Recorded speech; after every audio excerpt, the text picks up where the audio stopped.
Good evening and welcome to tonight's virtual commemoration of Kristallnacht. My name is Belle Jarneski and I am the Executive Director of the Jewish Heritage Center of Western Canada.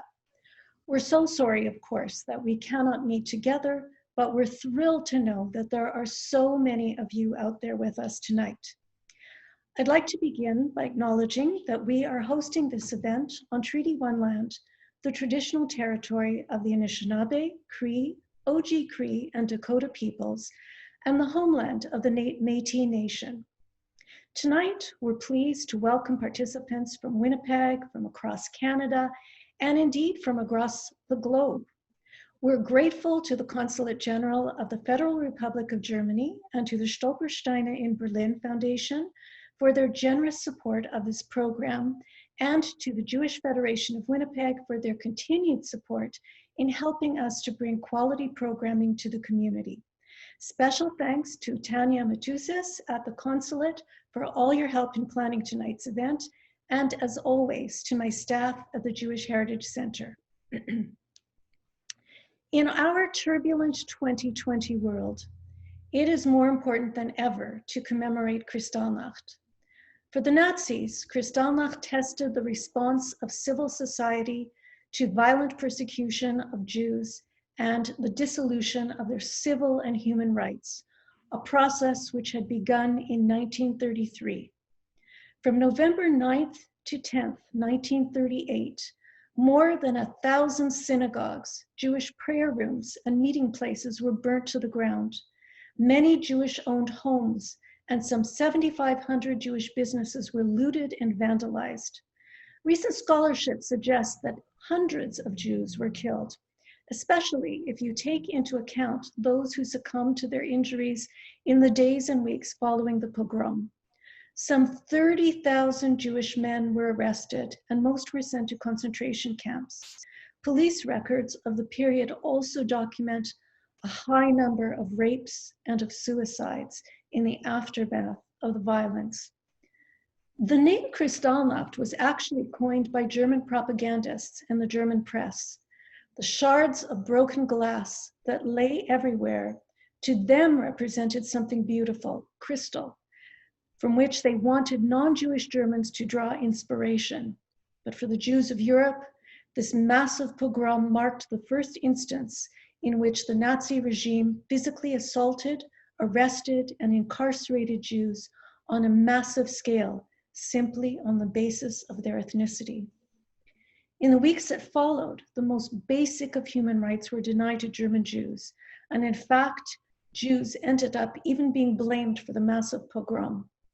The Nazis imposed a so-called atonement tax on the Jewish community, the equivalent of $400 million on Germany's Jewish community. It is important to keep in mind the passivity of the German civilian population in response to the events of Kristallnacht. The Nazi regime took this as a signal that the public was prepared to accept even more radical measures against the Jewish population. Today, anti-Semitic rhetoric and systemic racism continue to infect civil society. The number of violent extremist groups are multiplying, and its members publicly express virulent anti-Semitic and other racist views, often encouraged by the toxic language employed by some politicians seeking to advance a particular political agenda. The annual commemoration of Kristallnacht is a reminder that the fraying of civil society must be taken seriously and actively opposed. In the words of UN Secretary General Antonio Guterres, Kristallnacht was not just the night of broken glass, it was the night of broken lives and broken societies. Before I continue, a reminder to send any questions that you might have tonight for any of the speakers via the Q&A box at the bottom of your screen. So that's not the chat box. At this time, it's my pleasure to introduce Joel Laser, President of the Jewish Federation of Winnipeg.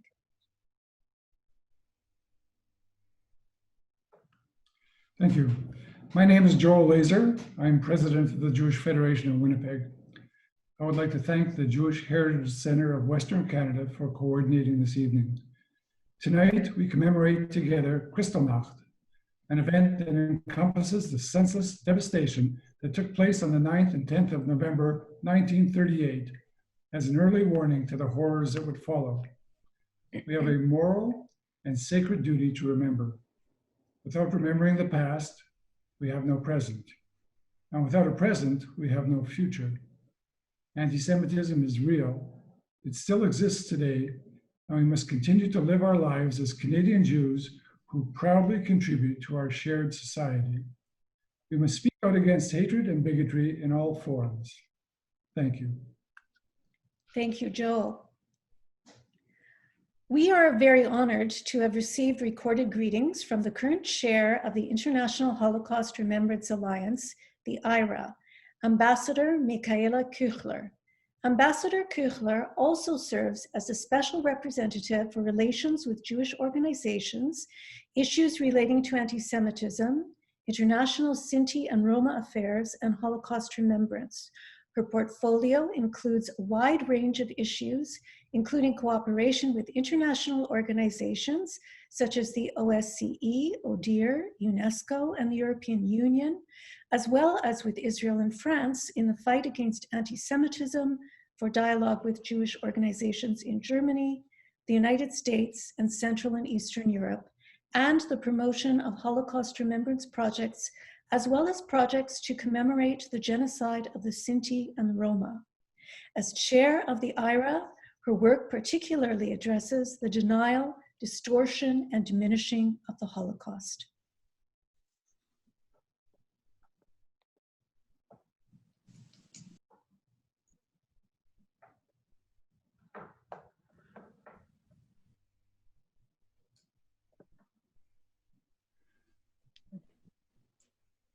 On the 9th of November 1938, around 1,400 synagogues, prayer rooms, and Jewish meeting places in Germany were plundered, destroyed, and set ablaze.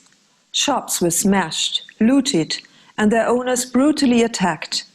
Jewish homes were ransacked. Those crimes were not only committed by the Nazi leadership, but also by ordinary citizens, by neighbors, colleagues, and even friends. The November pogroms were an important watershed event on the path towards what we know today as the Shoah, where 6 million Jews were murdered and all civilized values betrayed. Today, we commemorate these horrific events. Synagogues around the world are illuminated as a reminder of the past and a call to action in the present. The recent attacks on Jews in Germany, as well as in other parts of the world, have shown that anti-Semitism is not a phenomenon of the past. Rising conspiracy myths and instances of Holocaust denial and distortion in time of the COVID-19 pandemic have demonstrated that anti-Semitism is inching towards the mainstream of our society. These anti-Semitic incidents require local action. They are also international problems, and countering them requires also an international response. The 34 member countries of the International Holocaust Remembrance Alliance, the IRA, work together towards a world that remembers the Holocaust, towards a world without genocide.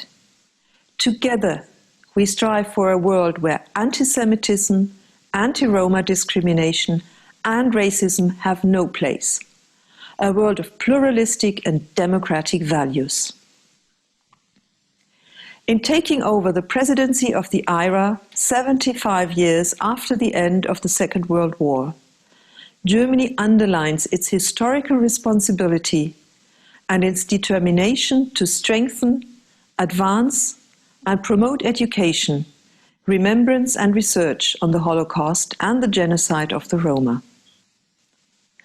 I am grateful to the many organizations and people around the world who engage in commemorating the November pogroms of 1938. Although we cannot come together physically, we are united in remembrance. Remembrance allows us to pause and reflect on how we can make a difference today in countering anti-Semitism, intolerance, Holocaust denial and distortion. This task is one that requires all of us, not only on this day of remembrance, but 365 days a year.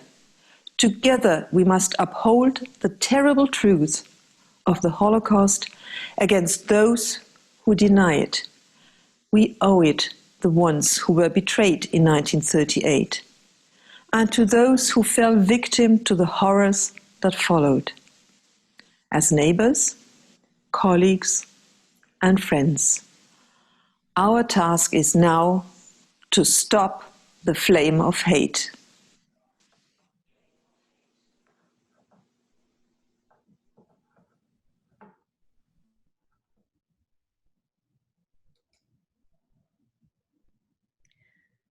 We are pleased to have with us tonight two representatives from the Stolpersteine in Berlin Foundation, Anna Varda and Anne Thomas.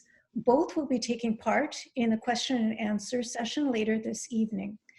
Anne Varda is the coordinator for the Stolpersteine Memorial Project. She is also responsible for public relations and academic research, and she's an active board member of the parent foundation, Stiftung Spuren Gunter Demnig. Anne Thomas is the international coordinator for Gunter Demnig's Stolperstein team. She is responsible for coordinating Gunter Demnig's activities outside of Germany and for Stolperstein inscriptions in languages other than German. Unfortunately, due to COVID restrictions, we had to close the doors to the wonderful exhibition on the Stolpersteine that was located in our Holocaust Education Center. But Anne will now tell you a little more about the project.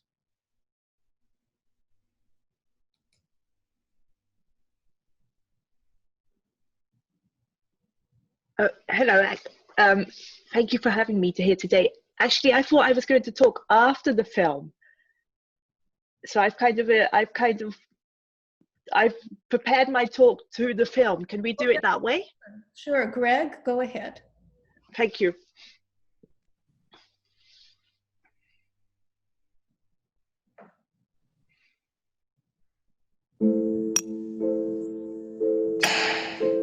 I was walking down a street in Berlin when I first stumbled on the stumbling stone. The English translation of the Stolperstein is stumblestone, because you stumble upon it when you walk. It catches your eye, particularly in the sunlight, because it reflects from the ground. When you go closer to it and you try to understand, first of all, what are you looking at? The Stolperstein have been placed mainly for Jewish people who lived in Europe and who were murdered during the war in the concentration camps, in their memory, with their date of birth, with their name, and where they were murdered, as a memory for people to learn from and not to be forgotten that they were part of the communities where they lived in.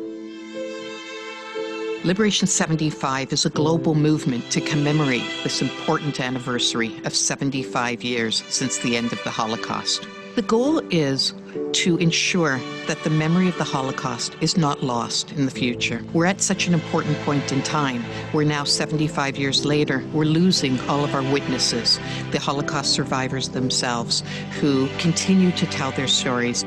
The Stumbling Stone exhibition is being showcased in Canada for the first time, sponsored by the German Consul at Toronto.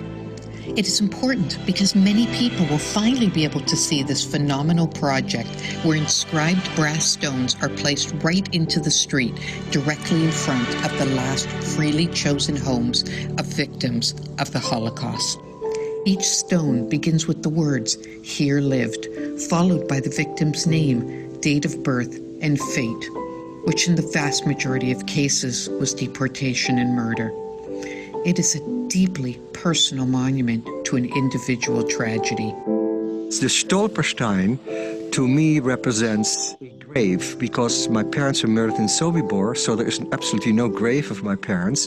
But the Stolperstein is the first tangible object that you see that was of theirs. It reminds me of my family that was murdered in the Holocaust. And the Stolperstein, to me, would mean that that family still, in some ways, in memory, lives at that place and had a life in that place at that time. Even though there are 70,000 stumbling stones placed in more than 1,200 cities and towns across Europe and Russia, each one tells the story of an individual who had a home and lived a life, just like we do.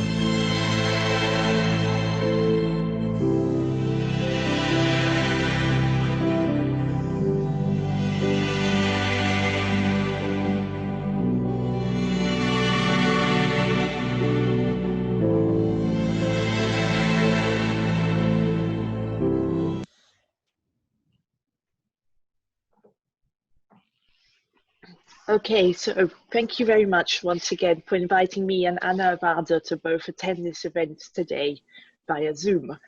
And thank you very much for this film, which I think gives a very good overview of the project in just a couple of minutes. So you saw Gunter Demnig, who's been placing the Stolpersteine for over 25 years. You saw Michael Friedrichs Friedländer, at least his hands, who makes all the Stolpersteine in his studio in Berlin. He's been making them for about 10 years now. You also get a very good idea of what it means to the relatives of the Holocaust victims today to see Stolpersteine being placed in the ground. And some people see them as substitute gravestones, others do. We do not consider them gravestones, they are not gravestones. But for some people, they say that they like having a place where they can go and remember their ancestors or their relatives. So I'll just update some of the figures because they've changed already since that film was made. The Stolpersteine today comprise the biggest decentralized monument in the world. It's a grassroots project which was begun by one man and is perpetuated by volunteers all over the world. There are now almost 80,000 Stolpersteine across Europe and just a couple in Buenos Aires. And though, of course, they have been placed mainly for Jewish people, they are also placed for Roma and Sinti, for gay men and women, for social democrats or communists, for resistance fighters, or homeless people, or even prostitutes who were considered by the Nazis as asozial, asocial. And as in the film it is said, they are of course mainly placed for people who were deported and murdered, but they can also be installed for those who survived the camps or for people who were able to escape the horrors of the camps by going into exile, into South America, for instance, or Canada. So in the film, you see that Gunter Demnig installs the stones by getting on his knees. He does this about 300 days a year, placing about 500 Stolpersteine each month. This pandemic year has been very different. Apart from his Italy tour in January, Gunter had to cancel all his trips abroad and cut short many of his Germany tours. However, Michael has continued to make the Stolpersteine and dispatch them across Europe. Installations have been taking place all the year, even if relatives have not always been able to attend, at least not physically. Last month, I took part via Zoom in a very moving ceremony in Świecie in Western Poland with participants from all over the world, and I'm sure that such online installations will become more common in future. Many of the events that were supposed to take place today in Germany to commemorate November 9th were forced online, or outside of Germany, for instance, this one today. In Germany, some of the outdoor events, which included tours of the Stolpersteine through different cities, were banned by the authorities because of the measures put in place to curb the coronavirus. On the other hand, protests against these very same measures, which have drawn worrying numbers of far-right extremists all year and are getting worse and worse, some of those were allowed to go ahead. And also a Pegida march in Dresden was allowed to go ahead. I'm currently not in Germany today, but there were reports in the press that there were neo-Nazis in Germany today, and those neo-Nazis have also been misusing images of Anne Frank and other Jewish people and the Jewish Star or the Star of David to say that their rights are being abused in the same way that the rights of Jewish people were abused in the 30s. And it's absolutely outrageous that this is happening today in Germany in 2020. So at a time when the world is facing a rise in far-right extremism, and I'm not going to talk about Trump, but that was an extremely close call, and I'm sure we're all aware of it. It's extremely important that democratically elected politicians and ordinary people heed the past and try to learn from it. We must all be vigilant and firm. The Stolpersteine do not allow people to forget. They force people to reflect, which is why today, despite the coronavirus measures, despite the fact that there are neo-Nazis on the streets, it's been extremely encouraging to see that people at the weekend and today did go out all over Germany to polish, and to Germany, Holland, Italy, to polish the Stolpersteine, to lay flowers and to light candles in honor of the victims of the Shoah. There are many who want to remember, and for this, we must be grateful, we must encourage them, and thank you all for listening. Thank you, Anne, for your very moving words. And now the moment has come for our keynote presentation this evening. Mr. Thomas E. Schulze, Consul General of the Federal Republic of Germany in Toronto, will be introducing our keynote speaker for tonight, Dr. Ralph Stern. Following the keynote, there will be a discussion about the presentation, and we will follow up on your questions. I remind you again that any questions you may have for our speaker must be submitted via the Q&A box at the bottom of your screen and not the chat. Mr. Schulze has been serving as the Consul General of Germany in Toronto since mid-September 2018. He joined the German Foreign Service in 1993. Most recently, he served as German ambassador to Croatia, prior to which he was head of division in the political directorate of the Federal Foreign Office in Berlin, with responsibilities for Turkey, the OSCE, and the Council of Europe.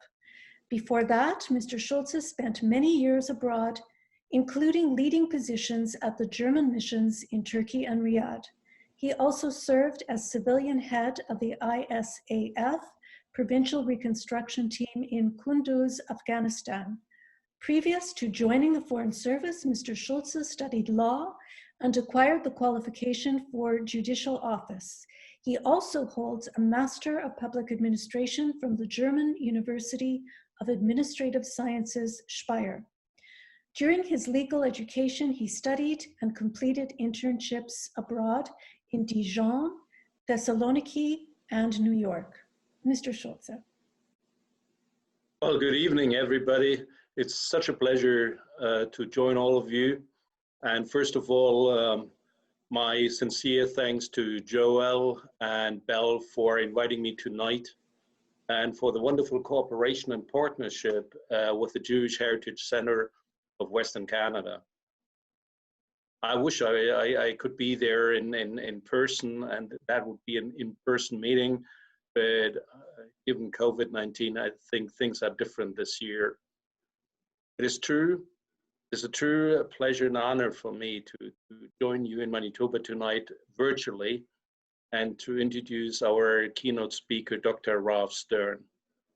Ralph Stern is an accomplished architect, educator, and administrator.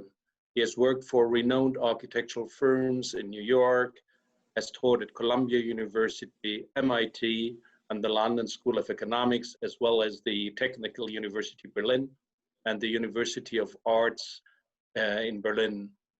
He has been a visiting scholar at Cambridge University and the Bauhaus University in Weimar.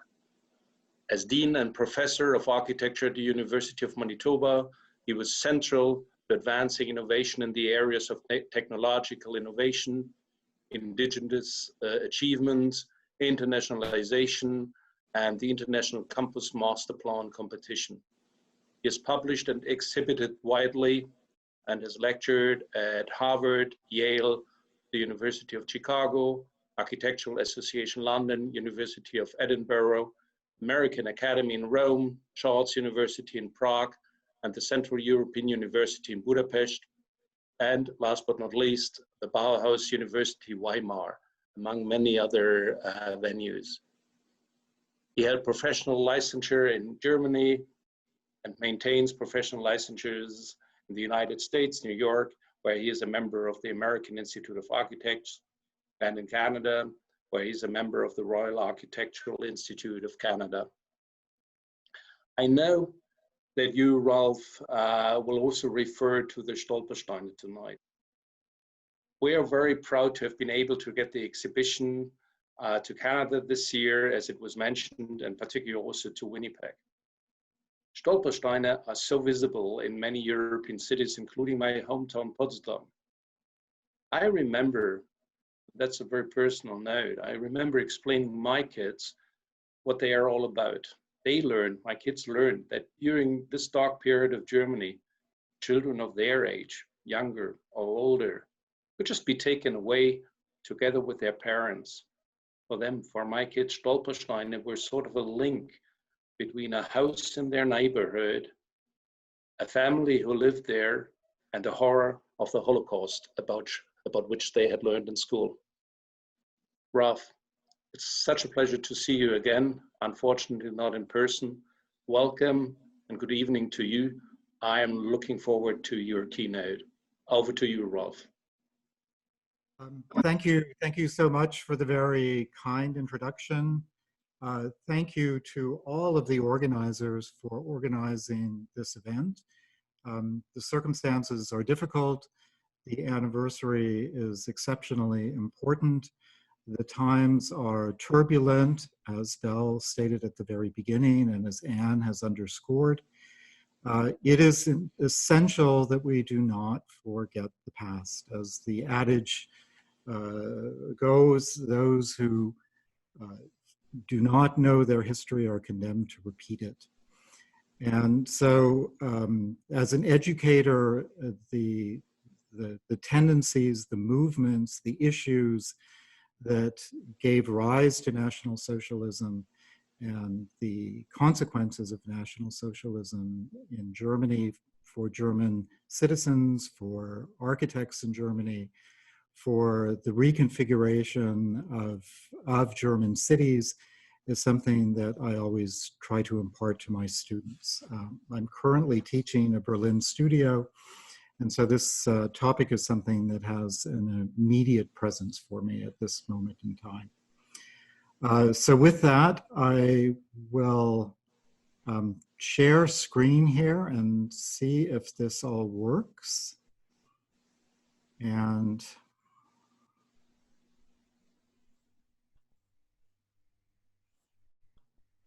so I guess I'll have to ask, can everyone see this, or can someone confirm that they see my screen? Okay, very good. So Stolpern, disrupting narratives of spatial appropriation. And I will speak a little bit about what that means to me. I wanted to give some indication of the two Stolpersteine here at the top of this image. And these are two Stolpersteine that were laid less than a year ago in a small town called Bad Oeynhausen. And Bad Oeynhausen is a Kurort. It is a Kurort is a town that people retreat to in order to get well. Not a town that you would think would be subject to pogroms and deportations and essentially murder. These are two different stories here, two different individuals, two very different fates, two Schicksale, one would say in Germany. One survived, one did not. One was arrested, at least according to the text associated with this image, on the night of Kristallnacht. And we see here that there may have been a second arrest that led then to the deportation on the 12th of December in 1938. But the text, as I said, that accompanied this image indicated that the first arrest took place literally on November 9th. I wanted just to say a little bit about my name because this question has come up. And Stern obviously carries with it a resonance. And in the context of this presentation, I think it's important to speak to that, and it will carry some further resonance at the close of this presentation. Stern in German means star, and the associations are directly with the Star of David. The recorded lineage of my family begins in 1620 in the city Frankfurt am Main in Germany, and from there the family moved to a small town in Soest, which is in Rhineland-Westphalen. The city of Soest had two positions that were given to it, two positions called Schutzjuden, or protected Jews. Moses Mendelssohn, for example, obtained this status in Berlin, which allowed him to pursue secular studies. The Stern family, having moved from Frankfurt am Main, eventually came to acquire both positions. The Prussian Reglement of 1750 created 6 classes of Jews, each class with its own rights to settling, the owning of businesses, passing rights on to subsequent generations, and so on. The highest class gave Jews essentially the same rights as Christians. The family Stern, and I don't know what the precise status was that my ancestors attained, made payments for this protection directly to the Prussian crown. There's actually a story that at one point in time, one family member had forgotten or something had happened and was in arrears and was threatened with immediate arrest. Accumulating moderate wealth, the family owned a large house that still stands. The house served the Jewish community with a prayer room until the first synagogue was built in the early 19th century. This synagogue was later destroyed during Kristallnacht. So again, a small town paying protection to the Prussian crown for many decades, many decades. Nonetheless, Kristallnacht put an end to this story. So if we move on, so that's a little bit about me and my connection, and I will return to this in the end. But I wanted to say something about how quickly times can change and how quickly associations can change in relation to architecture and architectural imagery. I am not a scholar of Jewish history and culture. I am an architect, and I will speak a little bit about what this means to me as an architect. But this first image here is a utopian image. And this is a utopian image from the 19-teens by the architect Bruno Taut. And it is an image associated with what is variously referred to as the crystal chain or the glass chain movement. And it envisioned a utopia of transparency, of hope, of communality, of equality. And this was a movement that was founded in the years leading up to and through the First World War, and came really to fruition immediately after the First World War and the overthrow of the German crown. And the aspirations were enormous. The hope was enormous for a better world at the end of World War I. As much as that world was also intersected by a pandemic, one has to add to this. And it is astonishing to see that within a very, very, very short period of time, within 14 years, which is no time at all, this world was turned upside down. And that within 20 years, the associations with Kristall, the breaking of glass, became a very different set of associations than the ones that we're here to commemorate this evening. So here's another image from Bruno Taut, essentially of a shining city, right? A shining city of glass, a glass that one might say would be crushed. Everyone here, to speak to what an architect is, everyone participating this evening most likely has an idea of what an architect does, what architecture is, that it's fundamentally about creating and realizing projects in the physical world. I began my adult life working in construction, on construction sites, running construction crews, complaining bitterly that the architect hadn't delivered a coherent set of construction documents. That's a story that I often hear from people. I have a profound appreciation for the physicality of architecture, the weight, feel, smell, and patina of buildings. This is something that I is sort of the underpinning of the life of an architect. But what I'm going to talk about tonight is something about the quality of space and spatial structure. And again, I will talk more about that. Within the field of architecture, there are fundamental debates that can be traced throughout architectural history and theory. Is architecture fundamentally about place and placemaking? Or is it fundamentally about spatial organization and perception? Is architecture fundamentally about tectonics, the clear articulation of the forces governing the loads, spans, shear, and torque that any structure is subjected to?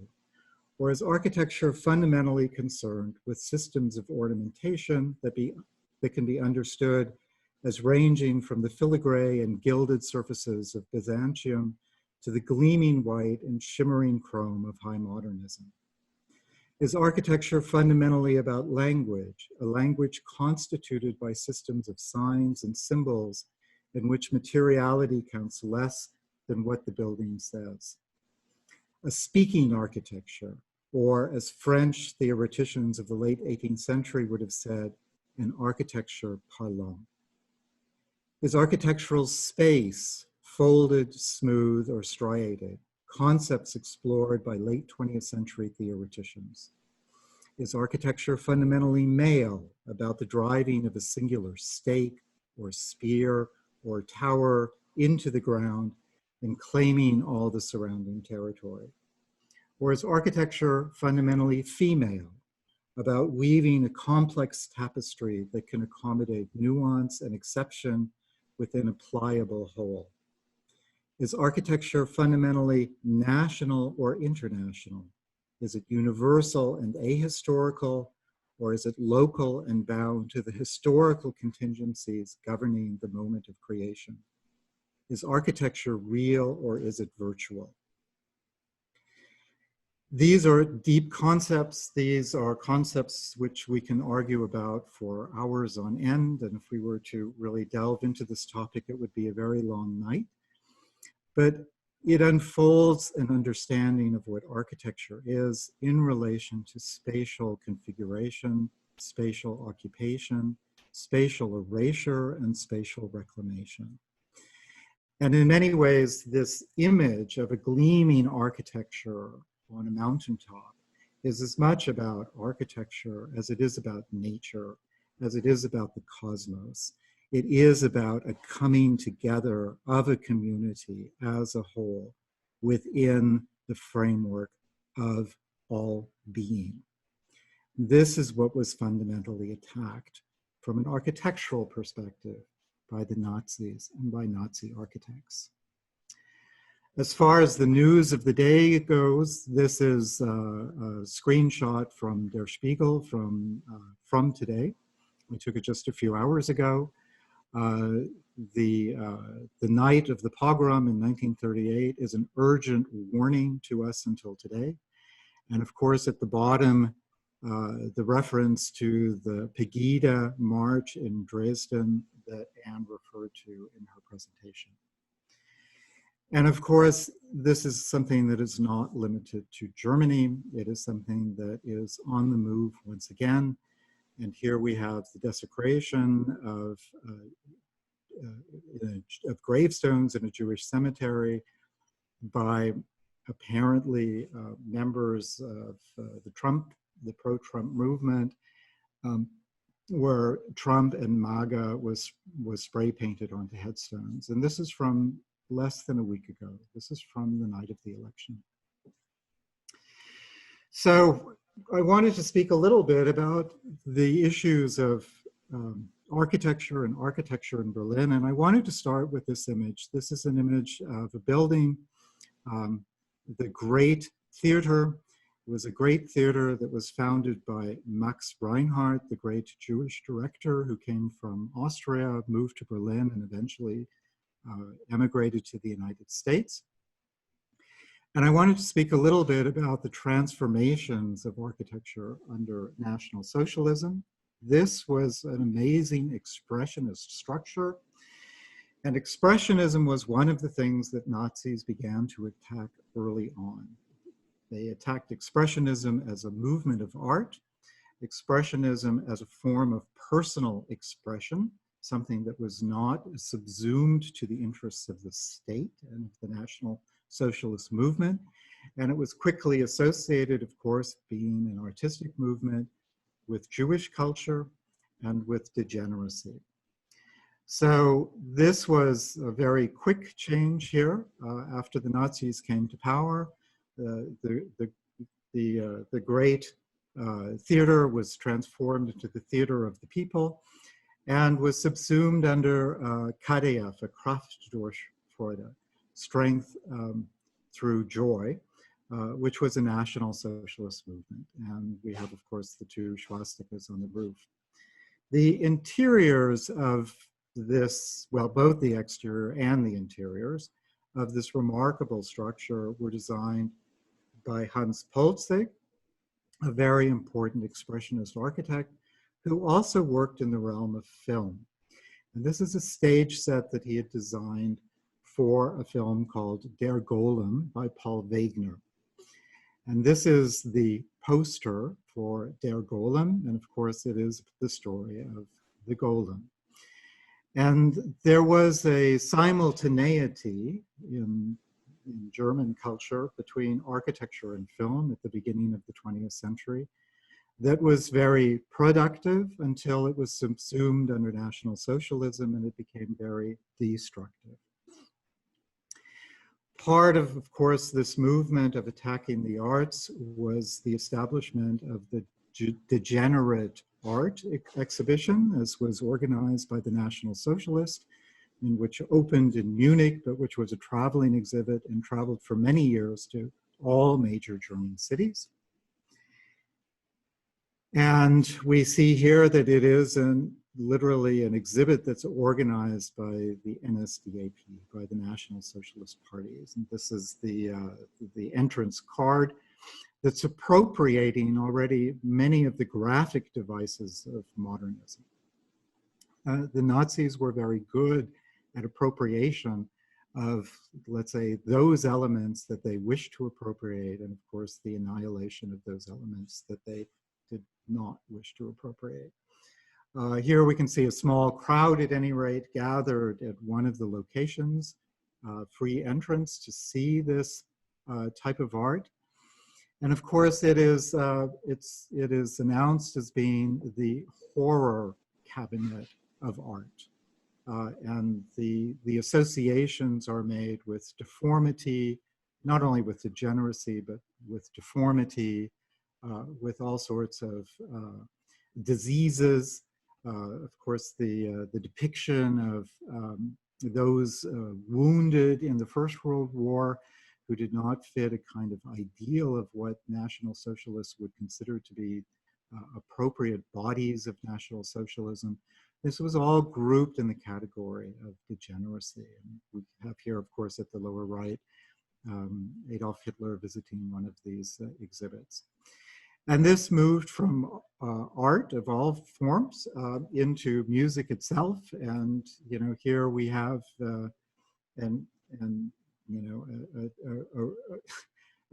an outrageous poster on the right, a kind of amalgamation of racism and anti-Semitism and anti-music and an amazing expression of hate, I would have to say. Nonetheless done with contemporary media in terms of posters, in terms of activities, and something that a contemporary culture would understand. If we come back to this image here on of the exterior of the Pulzeg building, the interior of this Pulzeg structure, the Max Reinhardt Theater, is an amazing interior. It is like the interior of a cave. It is a place where people come together in a primal sense. It is analogous to the image of the glass structure on the mountaintop, that this would be the cave within that mountain, in which people come together to hear music and to let's say, share commonality. This structure is located on the Friedrichstrasse, just above the major train station in Berlin.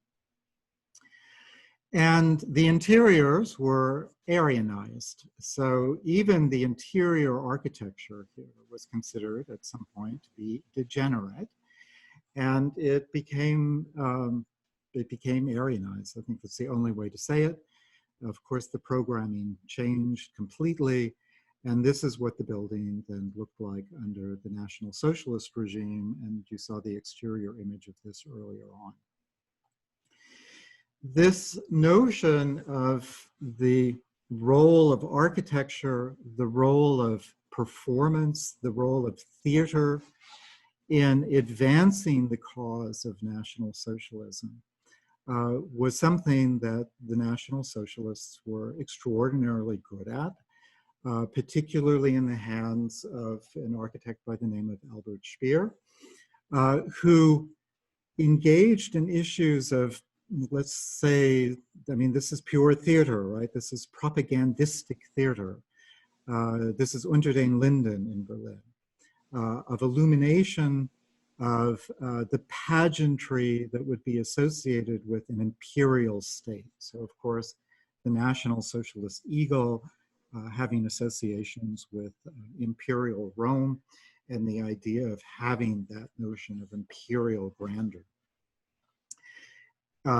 Speer worked very closely with the filmmaker Leni Riefenstahl in the organization of the Nuremberg party rallies and the cathedrals of light.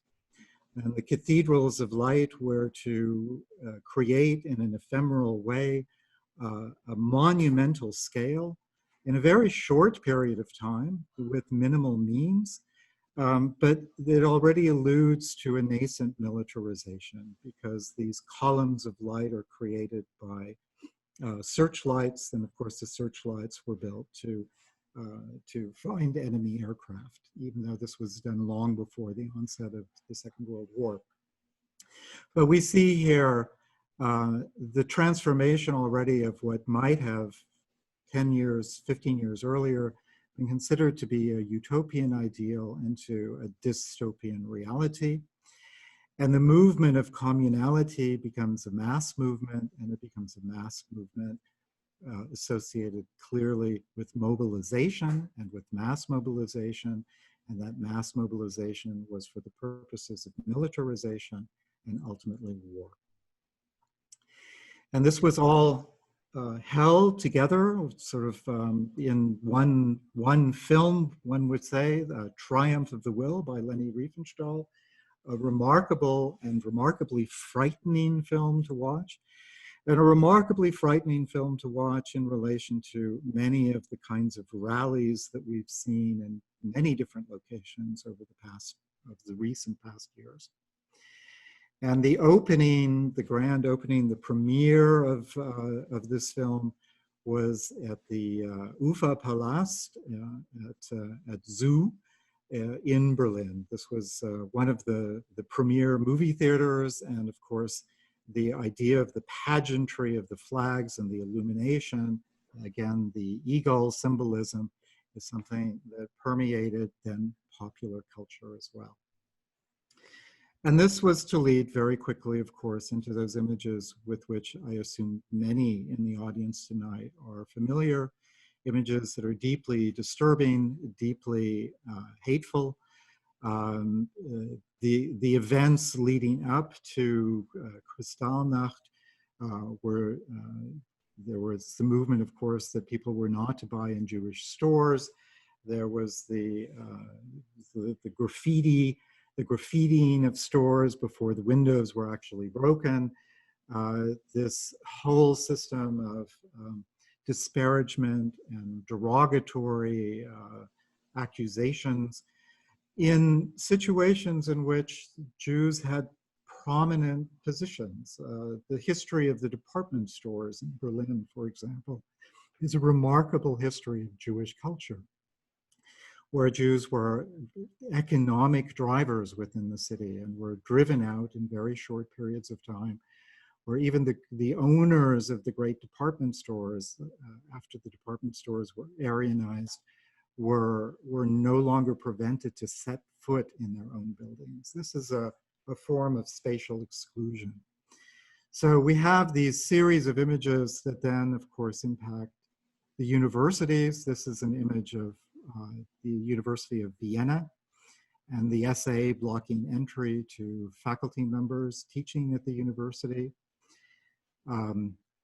The association of Jewish culture with poison, and of course the burning of the books. And the burning of the books, this is at Babelplatz in Berlin, where the books, this was after the ascension to power, of course, of the Nazis, where the books were literally taken out of the library and burned on the Platz in front of the library.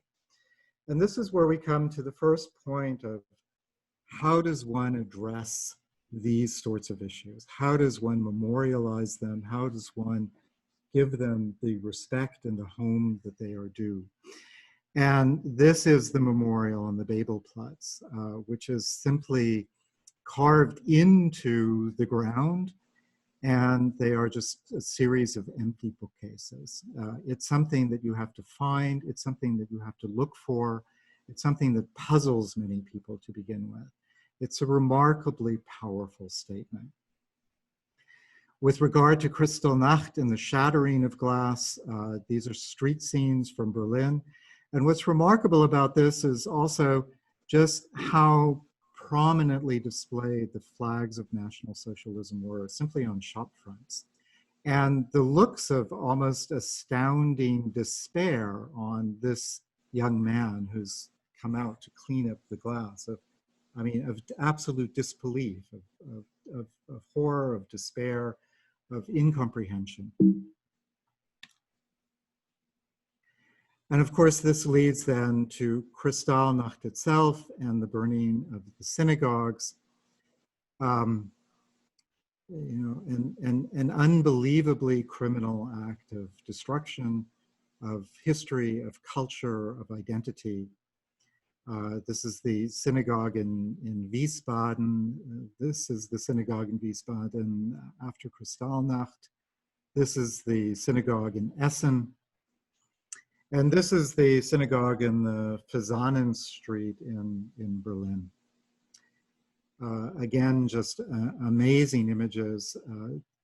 It's hard, I think, to imagine what the symbolic weight of these events on tonight, right, in 1938 would have had on communities. Simply the shattering of everything, the destruction of everything, and the ashes of everything.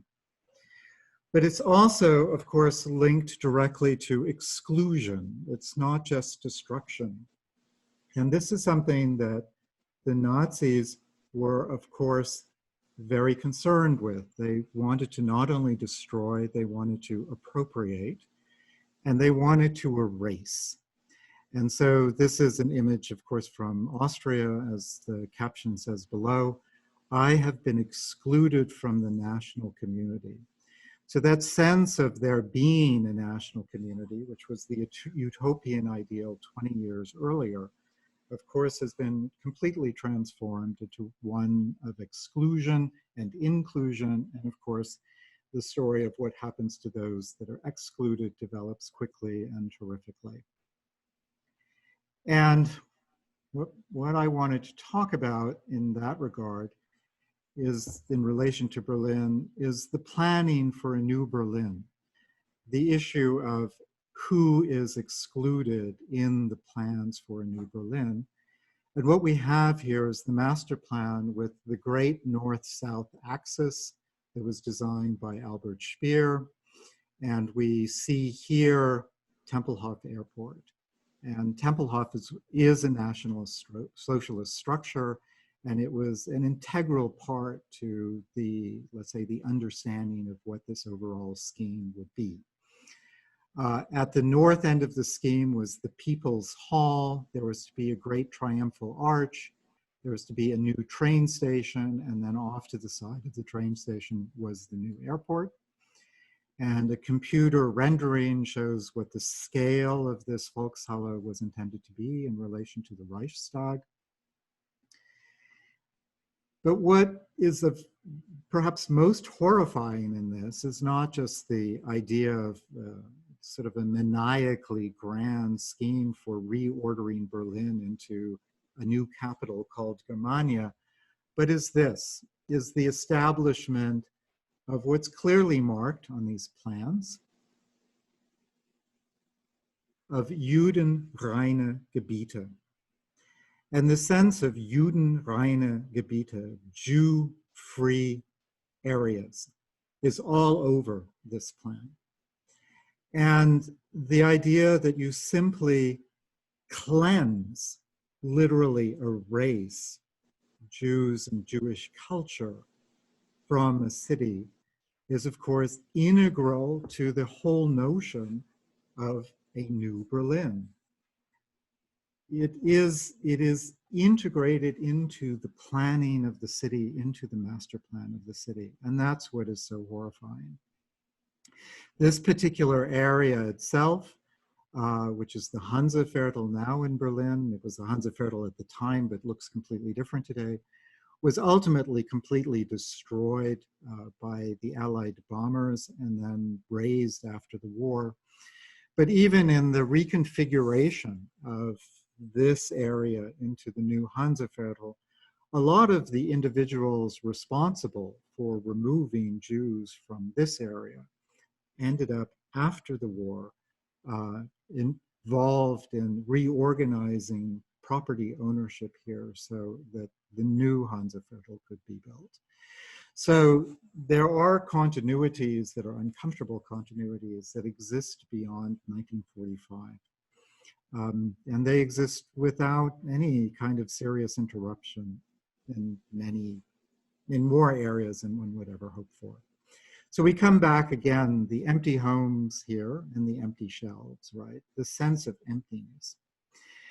And that raises the question of how does one address something like the Holocaust? How does one address something like Kristallnacht? Does one build a monument? The Nazis wanted to build monuments. Does one try to build a bigger monument? Or does one try to build an anti-monument? How does one address this question of reappropriating space, reassigning, reclaiming the Jew-free zones into something that has that sense of remembrance and that sense of culture? And so this is the Holocaust Memorial in Berlin. I'm sure many of you are familiar with this. This is designed by the American architect Peter Eisenman. A very profoundly moving monument, very, very effective.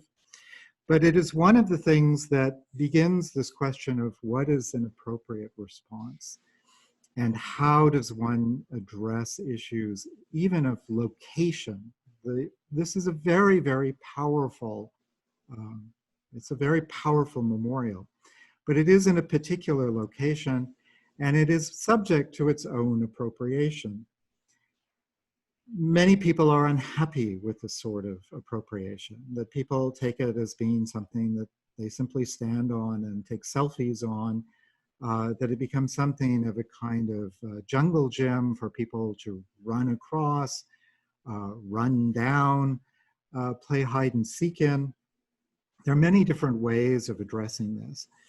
In many ways, I find just personally, the fact that there is life here and a celebration of life in any form is already a fundamental rebuttal to what the National Socialist program was about.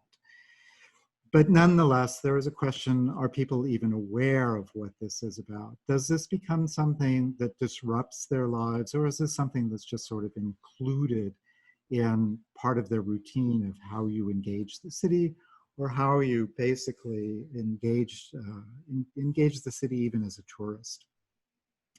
This is an image, I think that for me is a very haunting image. This is one that students in my course last year did in addressing and analyzing this memorial. So we have here a memorial, and we have here a sculpture within a museum, which is the Jewish Museum, which is yet again a different approach by Daniel Libeskind, an American architect of Polish ancestry. And a remarkably powerful space here. The sculpture is called Fallen Leaves. And the spaces in the Jewish Museum are very powerful spaces. They're very diverse spaces. And the museum itself is a very complex museum, which has been interpreted in many different ways. But one way is that it is based on the Star of David that has been deconstructed. Again, a montage, a collage that was made by one of my students in my studio last year. And this is the basic organization of the museum, of Daniel Libeskind's museum, with three axes. The axes of the Holocaust, which ends essentially in, it ends in death. It ends in a place that is cold and overwhelming, in which you are isolated, in which all hope is gone. There is the axis of immigration and the axis of continuity. And one of the more compelling spaces in this is, of course, the garden, which is on one of the axes here, which allows one to engage nature, but in a very disorienting way. These columns with trees on top are tilted, and when you walk through them, you lose all sense of what verticality actually is. You think that the columns are vertical, and you try to align yourself with them, but then you're out of balance. And that's what the intention of this is to show, to make it physical, but essentially in spatial ways, what being out of balance is, and that there is hope, but that hope is almost unattainable, that there is life, but that life is almost unattainable, that life is on top of elements that are impossible to ascend. The third approach in Berlin of dealing with history and memory is the topography of terror. And the topography of terror, if the first one is a memorial, the Holocaust memorial, the second one is a museum, the topography of terror is an archive. And the archive is just that. It archives all of the information pertaining to the bureaucratic organization of the National Socialist state. For all of these things to work, the National Socialists had to have a very smoothly functioning bureaucracy in which all the different components fit together that would make ultimately the Holocaust happen. Everything from how do you arrest someone on a street for not having a Star of David on their jacket, to how do you make sure the trains run on time, right? And everything in between. Almost every aspect of Jewish life was affected. And these are the buildings, many of these, not quite all of them, but these are the buildings that comprise that spatial occupation, which are just off of the grand axis of Albert Speer in the center of Berlin, that compromise essentially the bureaucratic structure of National Socialism. And one of the things that for me is perhaps most personally harrowing is this notion of, this is the school. This was an arts and crafts school that was taken over by the Gestapo. This is all, do this here.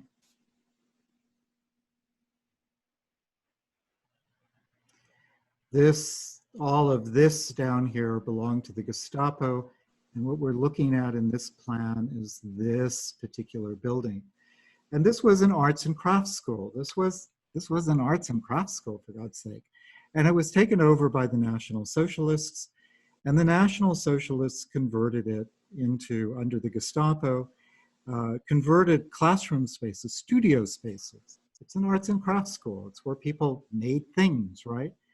And they converted these spaces into interrogation cells, jail cells, prison cells, places where political prisoners were held, they were beaten, they were tortured, sometimes they were murdered. Maybe, if they had luck, they were released. More than likely, they would end up in a concentration camp. An architect had to draw these plans. Someone had to sit down and say, okay, how are we going to reconfigure these classrooms into holding cells, into interrogation cells, into torture cells? Someone had to get a building permit to do this. Someone had to oversee the construction to make sure that it was done well. This is the, let's say, the insidious spatial reorganization of the National Socialists. And the archive itself, the building is quite a remarkable building. The project itself was a very complex, has a very complex history to it. But it was constructed, or it is constructed, next to what you see here off to the side is the remnant of the wall. So its association with Berlin and the histories of Berlin beyond the Second World War are very complex.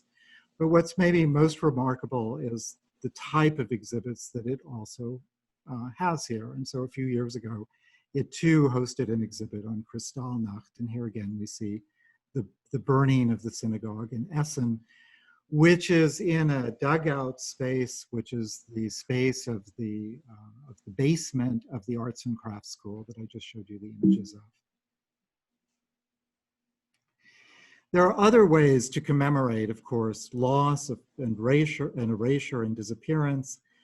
Here we have a plaque simply with the floor plan of the synagogue, the central synagogue in Cologne, and I will return to Cologne at the end.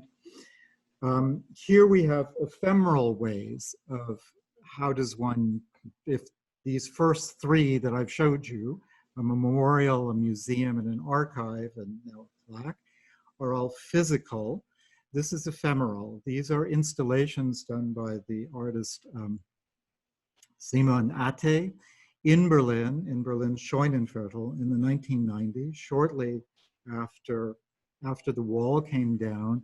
And as the Scheunenviertel still had, let's say, a great deal of pre-war authenticity, had not yet been renovated, new buildings had not yet been built. And he simply took photographs of historical Scheunenviertel and projected them onto the existing buildings as if that life still existed. But of course it exists as if it's in a shadow box, as if it is simply an ephemeral installation. But I found this to be, for me, one of the most moving, one of the most effective installations of how do you show what is missing projected on the walls of what still exists. Very strange collisions here of a pre-war building and an East German prefabricated building, and then this image of someone in the doorway as if he's literally in that room. And here one more scene just on the curve of this building with new construction going up to the right. But finally, what we're here to talk about tonight are the Stolpersteine. And I wanted to come back to the small town of Bad Oeynhausen. And this is from, like I said, it's less than a year ago.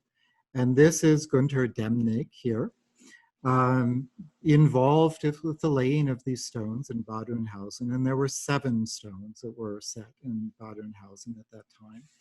And here is the one that I showed at the beginning, just shown alone now. And what I find really remarkable about these in terms of, in relation to all of the other approaches, right, as to how do you deal with coming to terms with 1933, with 1938, with the Holocaust, with even what happened after 1945. that this is always about an individual.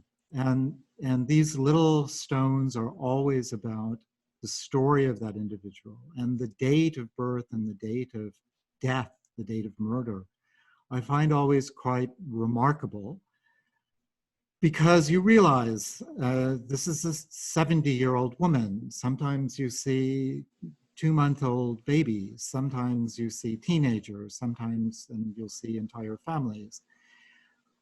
What would it have meant to someone who lived in a small town like Bad Oeynhausen in a Kurort to suddenly be taken out of their home at the age of 70 and shipped off to Auschwitz? It's almost horrifying beyond belief.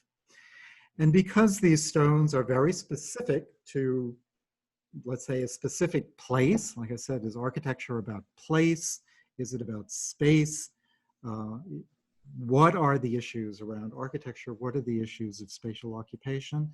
But since they are very specific, and because we have Google Earth these days, you can simply locate the house. And in this case, this house, Bad Oeynhausen, was not bombed during the Second World War. This house still exists as it existed, I'm sure, as this woman was deported. And we see it's embedded in just the everyday life of Bad Oeynhausen, as it would have been at that time. There's an insurance company here, there's a pharmacy here, there's a playground here, there's a music school here, there's an architect here. This is everyday life. And this is what people were torn out of. They were not at war, they were not engaged in some kind of nefarious activities, they were not immigrants fleeing, they were torn out of everyday life. This is another set of 4, also in Bad Oeynhausen. This is the image that I showed also at the beginning. And of course, 1 survivor, 3 non-survivors. And this house too is still there, right? And it is not far from where we have this great kind of late 19th century park landscape. Actually, the landscape actually dates from the mid-19th century, and it's one of Linné, one of the great German landscape architects' landscapes. But it's not far from just this theater, which is a late 19th century building, which looks like this. So it is really the best and the worst, perhaps, of German culture, 100, maybe 200 meters apart, just side by side. And here we have an image of Günter Demnig, maybe a little bit younger at this point in time. And as the statistics say, there are now 80,000 of these Stolpersteine across Europe. Remarkably diverse undertaking. And it's one that each and every one of these Stolpersteine tells a story. Here again of someone who is approaching 90, who was killed in Theresienstadt. Here of an entire family. And the dates at which they are deported, the attempted flight, right? This is a family that had fled to Belgium, probably thinking that they would be safe in Belgium, weren't. And then in this case, again, Auschwitz. Here, you know, the numbers become overwhelming when you begin to see things like this. You realize that it is about the individual, but it's also about the family, it's about the friends, it's about the neighborhoods, it's about the relationships. Various commemorations all the way through here. And I said at the beginning that I wanted to return to Cologne, and I would return to Cologne. Cologne is, of course, where Günter Demnig has his studio, though he may have more than one studio at this point in time, but this is where his first studio was. And I wanted just to say one of the things that affected me personally is after my family, the Stern family, was successful in Soest. At the end of the 19th century, 2 brothers went to Cologne and they founded a private bank. And the bank was successful. It was the Stern Bank. It was literally named that. It was a small private bank in the Drususgasse, which is a small street very close to the major synagogue in Berlin, in Cologne, in historical Cologne. And that bank did not survive the war because Cologne was heavily bombed, and though it didn't quite suffer a firestorm the way Dresden and Hamburg did, it came very close to it. And so that building itself is absent. What is in its place now is a gallery. It's on that site, probably something built in the 1960s. But in looking and doing research on Stolpersteine originally, I came across something that I had never ever, that I did not know about, and I had never ever expected to see. And that is this Stolperstein. And this is my grandfather's. So a very sad story here. Successful banker. The bank was Aryanized. Following Kristallnacht, my grandfather, who had some means, brought my father, his son, to Switzerland, to Geneva, because he felt it essential that my father be out of Germany. And he stayed. My grandfather tried to emigrate. They had good connections and they had wherewithal. But because of restrictions for the numbers of Jewish immigrants that could come to the United States, they were not successful in emigrating. So he stayed in Cologne. And he was married to someone who was not Jewish, my grandmother. And so in German terminology, this was called a Mish-Ehe. And that protected him for a period of time. And the Gestapo continually tried to convince my grandmother to divorce my grandfather.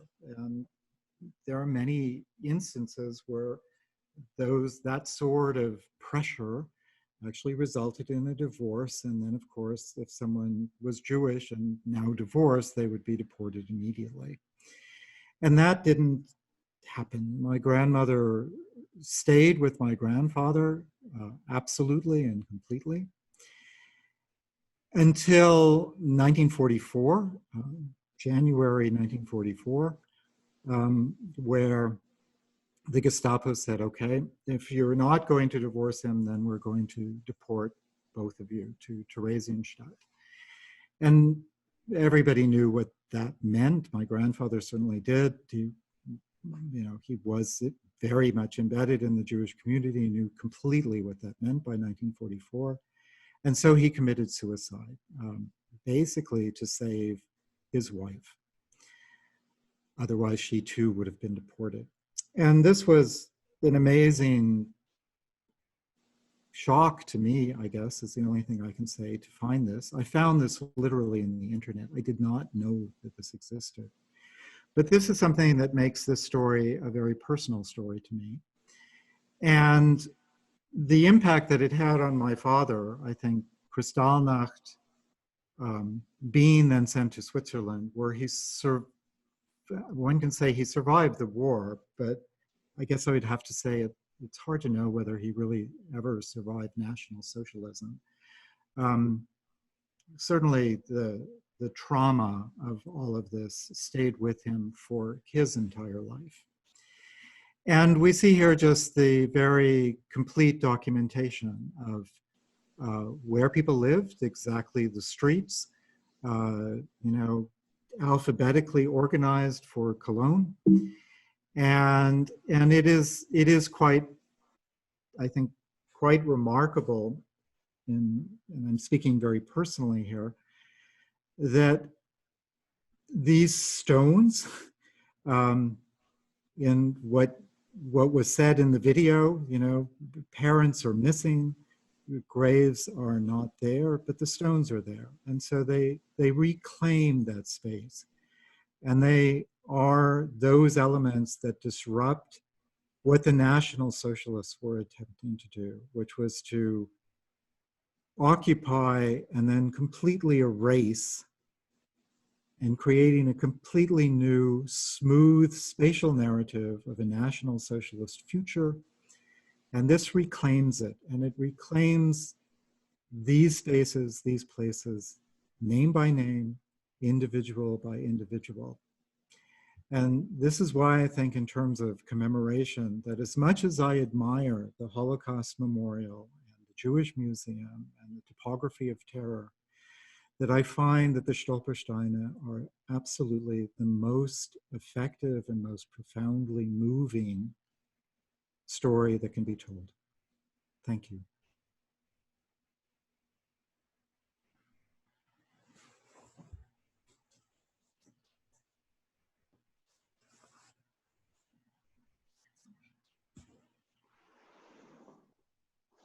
Well, wow.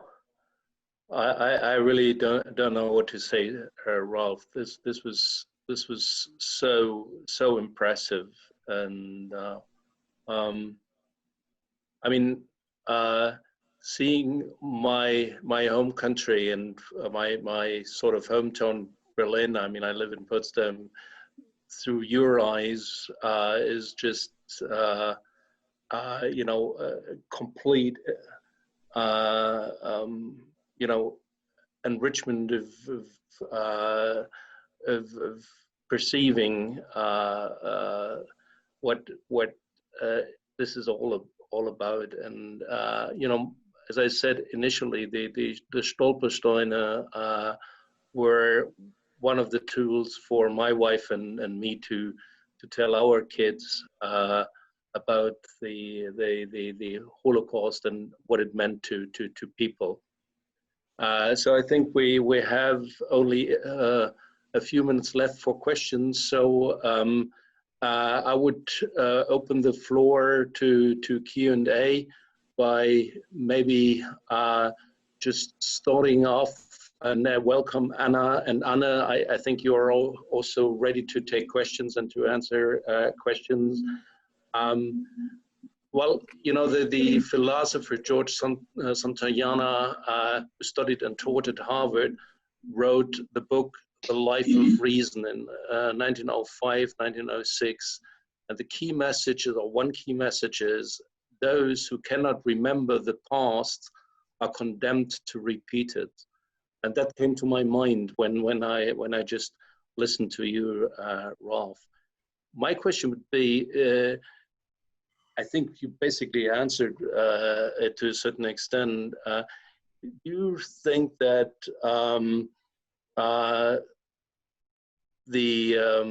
in particular the Stolpersteine, but also the Holocaust Memorial and the museum you referred to, do these architectural tools serve this purpose of remembering the past in a way that Berlin sort of can develop in the future in a positive way, but also remembering the past. So Berlin now is in the very heart of Europe. We have a very young international community, and Berlin has as we all know, and you just talked intensely about it, a very checkered history. So in the sense of remembering the history, is it being accomplished in Berlin? What do you think? I think I do think so. You know, I mean, Berlin, Germany has made a remarkable effort to come to terms with the past. It's been a long haul, right? This did not come quickly. It did not come easily. It came differently in West Germany than it did in East Germany. It's come differently post-reunification. But yes, I do think so. I think Germany is a remarkable country in that regard. The reason though, and like I said, I mean, all of these elements play a role. They all play a very important role. There are many memorials, some large or some smaller. You know, the fact even that the synagogue in the Oranienstrasse is still standing is a story in and of itself that's very important. But the Stolpersteine, I think, still, for me, are the most effective because it is the way you meet someone on the street. It is a haunting that maybe for some, right, is a haunting that they don't want. But I think for many, it's a haunting in the best possible of ways, right? That when you go to the store, when you come home, you know, in front of my own place in Berlin, there are no Stolpersteine, but in front of the houses of many of my friends, there are. And so, you know, when you're downstairs and you ring the bell waiting for somebody to open up the door, you know, you are reading names, right? It's as if you're meeting these people. They're also waiting to come in or to come out, or they are always there. They're there when you go to the supermarket. This is what I find so profoundly effective, so profoundly moving, is that idea of erasure, of complete spatial occupation, has not been successful. And I would rather have 80,000, or, you know, in the end, I suppose I'd rather have 6 million memorials than 2 or 3, no matter how wonderful those 2 or 3 might be. Thank you so much. And now I have a couple of questions that I would like to combine for Anna and Anna. So one question is there a central database where we can find data about all Stolpersteine? How do we get a shrine for our family? And how do we know if my grandparents are listed? So this belongs all together. I think that's why I'm just putting it together in one basket. Well, maybe I start to talk about the database and how to get it done, and then Anne can talk about how to find out if the people are listed, because I think the question referred to the Ukraine, and of course the situation is always different in the national context. So yeah, we're actually working on a database right now, but it takes time, as you can imagine. We started this project 3 years ago when we founded our foundation. And yeah, so we had everything on paper up to then.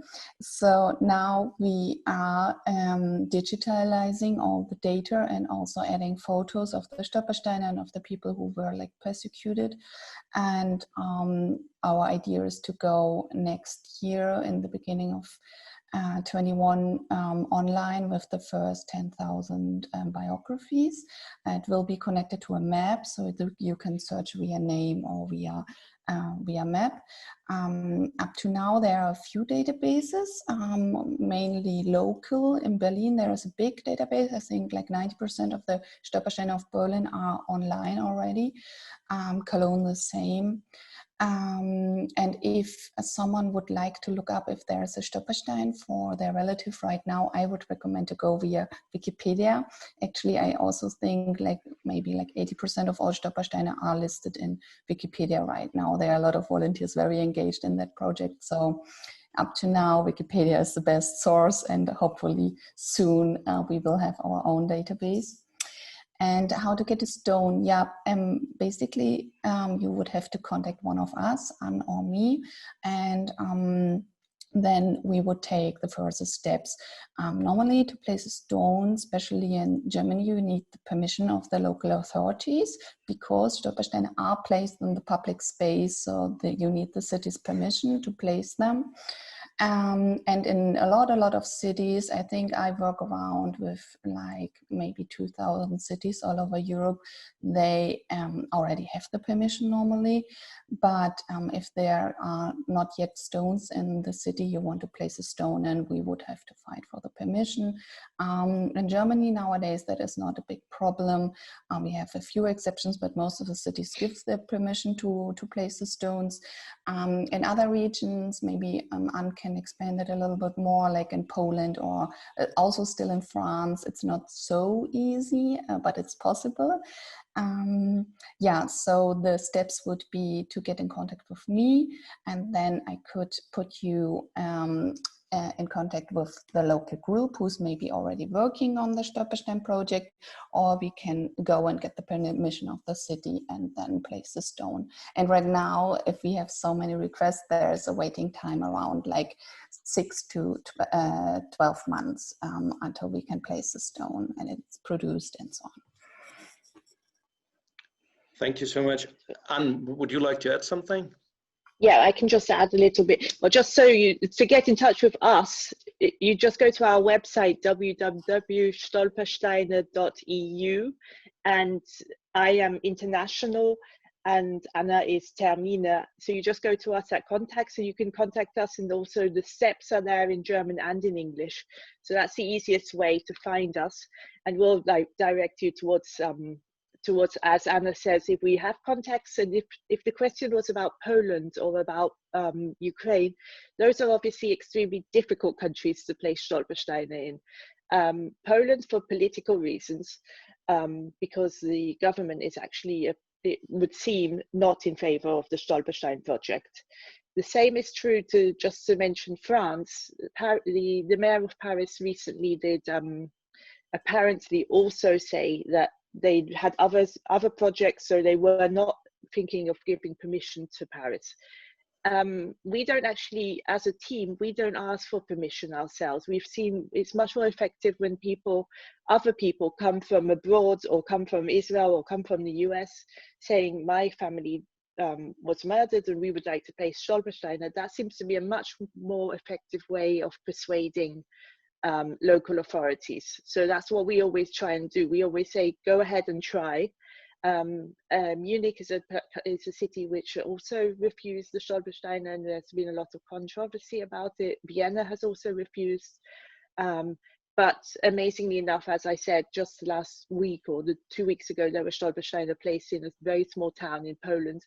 So there are always exceptions. There just aren't any so far in the bigger cities, in Krakow or in Warsaw. So just contact me. Give me your name, the place, and I'll do my best. I would say probably there are no Stolpersteine yet, if you're talking about Ukraine for your family. And I wanted to say, Dr. Stern, it was very moving to hear you talk about your grandfather's stone in particular, and also that you didn't know about it is also for us a little bit shocking, because we always, and Gunter Demnig from the beginning has always said that people have to contact relatives before a Stolperstein is placed for them. If that didn't happen, we apologize. And nonetheless, I'm glad that it didn't seem to shock you. But some people are shocked, and we don't like to impose I mean, for various reasons, not all families want Stolpersteine. So. Thank you. Well, thank you very much. I do not have any additional question as far as I see. I want to take the opportunity to also thank Anna and Anne for what you're doing. I told you how important the Stolpersteine are and have been for the education of my children. Whenever I see one, I stop there. I just think they are incredibly good in bringing history close to the people, and I cannot thank you enough for what you're doing, and that's why we wanted to have the Stolpersteine here in Canada to show it to people here, because I think it's a fantastic project, and I wish you all the best of luck for the future. And whenever we can be of assistance here, just let me know. The little film we produced, I think, is something you can use because I think it really carries the spirit of the Stolpersteine. So thank you so much, and it's been a great pleasure for me to attending tonight's event. And Ralph, I'm so much looking forward to seeing you in person anytime soon once this pandemic hopefully slows down. And we have already an appointment in Berlin, I guess. Absolutely. Gladly. Very much so. Thank you, everyone, too. Thank you for making this evening possible. I hope I was able to contribute something to this discussion as a whole. And very much so. As I said at the beginning, I'm very honored and very humbled to have been able to be part of this. Thank you. I'd like to add my thanks as well, Ralph, for that wonderfully moving and informative presentation. And to everyone else that made tonight possible, thank you to Anna and to Anne. Thank you, Mr. Schulze. Thank you, Tanya. And thanks to all of you who have attended tonight. I look so much forward to seeing everyone in person, and we hope that it will be sooner rather than later. And in the meantime, I wish you all to be safe and well. And thank you very much, and good night. Good night. Thank Good you. night. Good night. Thank you.